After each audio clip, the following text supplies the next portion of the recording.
Welcome to Corporate Finance. In session number 5, we're going to discuss the time value of money. Very powerful concept. Albert Einstein reportedly once said that the most powerful force in the universe is compound interest. So we're going to talk about compound interest versus simple interest. If one bank's offering compound interest, another bank's offering simple interest, which bank will you do your banking at? So we'll talk about future value and compounding.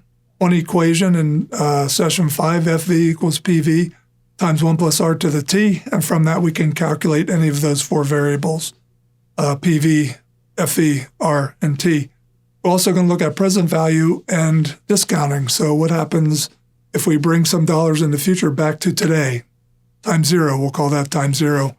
The rule of 72, which comes from that one future value equation, at what rate must I grow my money to double my money? So when you see the word double, you should automatically think rule of 72.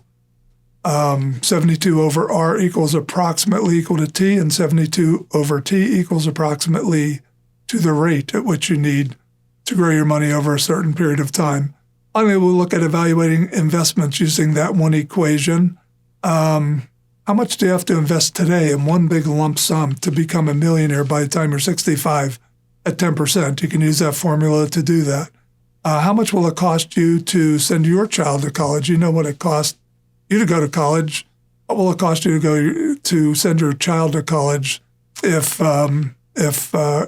rates go up, let's say 5% per year, 7% per year, 10% per year, and so on? So you can use that future value equation to compute things like that and evaluate investments for yourself. One big lump sum. This is lump sum time value of money.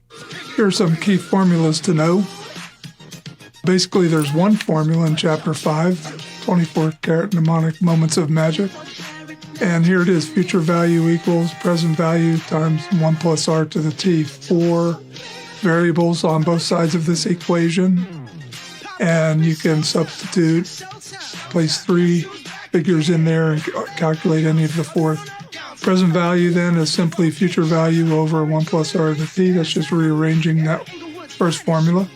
Rearranging again, solving for percent R or percent CAGR, compound annual growth rate.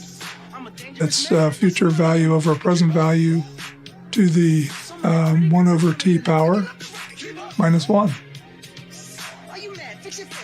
And we can rearrange again and solve for time.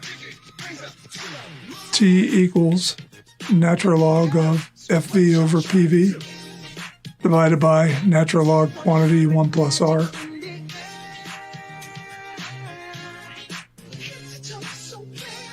And the rule of 72 is derived from that CAGR equation. You don't need a calculator to calculate the time it takes to double your money, or double anything, double sales, double number of people. Time is simply 72 divided by percent R, approximately. These are approximations. And percent R equals 72 over T. Anytime you see the word double your money, like I said, double your sales, double the number of people in your organization, you can use the rule of 72 as an approximation to solve for T or to solve for R. First thing we're going to look at, first learning objective, is future value and compounding. This famous fellow, noted physicist, said the most powerful force in the universe is compound interest. Albert Einstein, famous physicist, accountant, and financier.